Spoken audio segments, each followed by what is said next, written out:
Early morning almost house wives అందరికి ఇలాగే హడావడిగా ఉంటుంది. ఇది వరకు లంచ్ బాక్స్ అంటే నాకు తెలిసి ఏదో ఒక కర్రీ ఉండేది.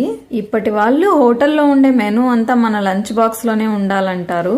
ఈ రోజు అంటే ఏదో ఒక వీడియో తీస్తున్నా గానీ రోజు నేను లేవడంతోనే మా చిన్నోడు కూడా లేహేస్తాడు. ఫీడింగ్ స్టాప్ చేసే వరకు చాలా కష్టం పిల్లలతో. నాకు కుక్కర్ లో పెట్టిన రైస్ అస్సలు తినబుద్ధి అవ్వదు, అందుకే నేను దబర్లో వండుకునేస్తాను రోజు.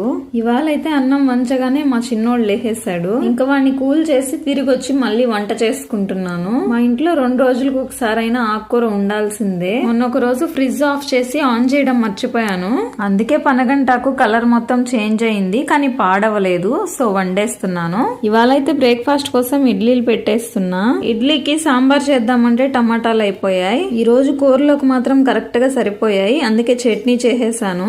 నెక్స్ట్ అయితే ఇక్కడ పనగంటాకు కూడా ఫ్రై చేసేస్తున్నాను. ఇవన్నీ నేను రోజు 2 స్టవ్ల మీద మాత్రమే చేసుకుంటూ ఉంటాను. నాకుండే మతి మరుపుకి 2 స్టవ్లే బెటర్ అనిపిస్తూ ఉంటుంది. 2 స్టవ్లు ఉంటేనే 2 రోజులకు ఒకసారి ఏదో ఒకటి మాడబెడుతూనే ఉంటాను. నేను కిచెన్ లో వర్క్ చేసుకునేటప్పుడు కిచెన్ లో వర్క్ మాత్రమే చేసుకుంటూ ఉండాలి, లేదంటే ఎవరన్నా దేనికైనా పిలిచారంటే ఇంక మర్చిపోతాను ఈ పని.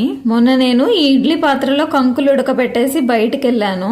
కంకులు మాడి బొగ్గైపోయాయి. 2 రోజుల ముందు పనగంటాకు ఫ్రై చేస్తూ దోమలు చంపడానికి బ్యాట్ తీసుకొని వెళ్ళాను.